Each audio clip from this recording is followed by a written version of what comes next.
Ladies and gentlemen, welcome to lecture number 4, where we'll be looking at frequency modulation. This is in a course E 4682, Communication Systems. The presentation outline will look as follows. I'll give the brief introduction about frequency modulation. We'll look at FM transmitter, the frequency modulation process, the relation of FM sidebands, and we'll look at the bandwidth in FM. And then we'll also discuss narrowband and wideband FM. Finally, we'll look at amplitude modulation versus frequency modulation before I give you a tutorial. By introduction, the frequency modulation is the variation of the frequency of the carrier in accordance with modulating signal. The frequency of the carrier increases with increase in the size of the amplitude of the modulating signal and vice versa, meaning that as the amplitude of the carrier increases, the frequency will be increasing, but as the amplitude of the carrier will be reducing in magnitude, even the frequency will be decreasing.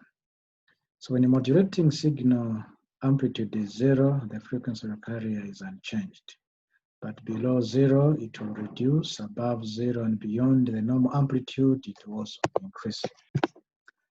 Now, the frequency modulator transmitter block diagram will look as follows. You have the audio frequency amplifier taking the baseband signal from the microphone. Then this is mixed with the oscillator, which produces a carrier at a higher frequency than the baseband signal. When these two mix, the frequency of the carrier will be varied and then later on pass through a series of amplifiers before it is being transmitted in the air as a radio wave. Now, the FM transmitter circuit come in different shapes, different formats, and I leave it for you to explore various FM transmitter circuits. Suffice to mention that each of these FM transmitter circuits will take in the baseband signal, modulate it to the carrier at a far much higher frequency, and then there will be a series of amplification stages before the signal is transmitted via the antenna in the air. Frequency modulation process involves taking the carrier signal, superimposes the modulating signal. And what you notice here is that at 0 point, there is no change in the frequency of the carrier. But as soon as the signal goes up, the carrier frequency will increase. The carrier frequency will increase, as you can see here. Between that point and that point, the carrier is increasing.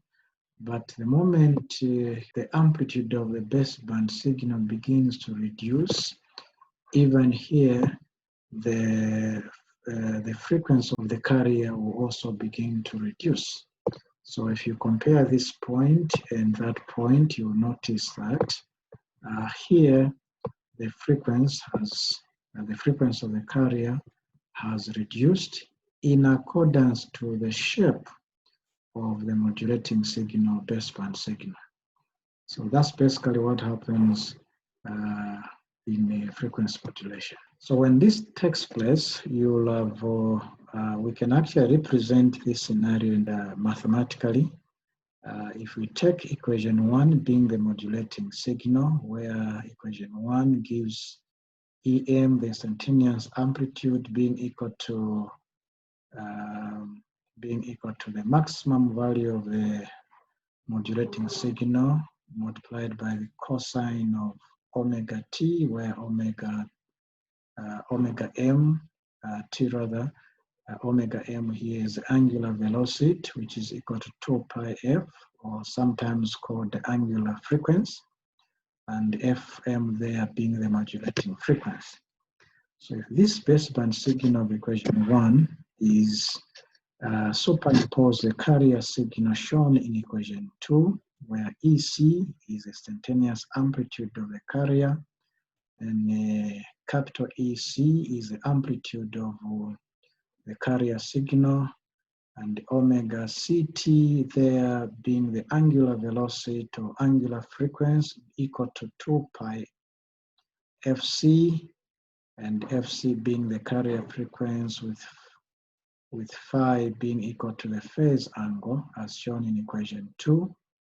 When the two signals are interposed, you generate equation 3, whereby the amplitude of the carrier remains the same, but what will be changing then will be the frequency of the carrier.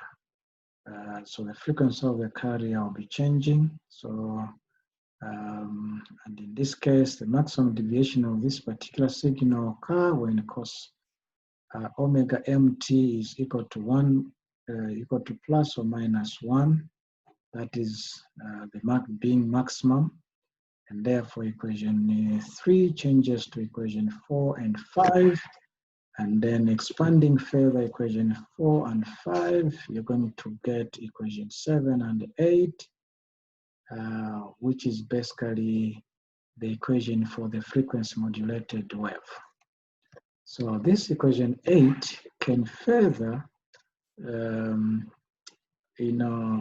be expressed in terms of Bessel function, because equation 8 is rather a complex function consisting of sine function, and it can only be analyzed or broken down using what is known as Bessel functions. Therefore, equation 8 may be expanded to yield equation 9. And in equation 9, you notice that the first component will be the carrier signal. The second one will be the side frequency, the sideband frequencies, up and the lower sideband, and then the third term, it will be the second. So basically this function will have infinite number of sidebands. It will consist of infinite number of upper sideband, infinite number of lower sideband, as shown in equation 9. And this can be now demonstrated in terms of the frequency spectrum as shown in this diagram. And you notice in this diagram that besides the center angular frequency omega c, you have several, several sidebands on the left of the carrier frequency, and also several sidebands on the right, basically leading to negative infinite and positive infinite number of sidebands. From this frequency spectrum, we can calculate the bandwidth for FM. If we consider the first upper sideband and lower sideband, which we'll discuss later, this is under narrowband FM. The bandwidth will be nothing but 2NF, where N in this case is the number of sidebands. So in most books, this is small letter n. That n here represents number of sidebands. Okay. So we can also calculate the bandwidth using what is known as Carson's rule, and bandwidth will be 2 open brackets 1 plus MF, where MF is modulation index. Again, this is all multiplied by FM, where FM is the modulating frequency, as shown in equation 11. Let's now look at narrowband versus wideband FM. With narrowband FM, you will notice that it will have a modulation index which is less or slightly greater than 1, but in most cases it's actually less than 1, whereas wideband FM, its modulation index will be always greater than 1. The narrowband FM will have a maximum deviation of 5 kilohertz, whereas wideband FM will have maximum deviation of 75 kilohertz. Then the range of modulating frequency for narrowband FM will run from 20 Hz to 3 kHz, whereas wideband FM, it will run from 20 Hz to 15 kHz. Narrowband FM will also have a maximum modulation index of 1, whereas wideband FM, it will have a maximum modulation index of 5 to 2,500. The bandwidth in narrowband FM is given by twice the modulating frequency. It's usually very small, whereas in wideband FM, you have to take into consideration number of sidebands. Therefore, its bandwidth will be large, about 15 times greater than that of a narrowband FM. In terms of application, narrowband FM can be applied in mobile communications such as police, wireless, ambulance, short range. But for wideband FM, this is mainly used for entertaining broadcasting where high quality of signal is required. Now, lastly, I want us to look at the contrast between AM and FM. You notice that AM can transmit at low to medium frequency, whereas frequency modulation usually transmits at higher frequencies in the megahertz. FM will have low immunity to interference and noise, whereas AM has a high immunity to interference and noise. AM can travel over long distance than FM, but FM transmitters have a shorter coverage than AM. AM has at most 2 sidebands, whereas FM has an infinite number of sidebands. The bandwidth in AM is twice the modulating frequency and it's normally low, whereas bandwidth in FM takes into consideration the number of sidebands, therefore it's high. The transmitted power in AM varies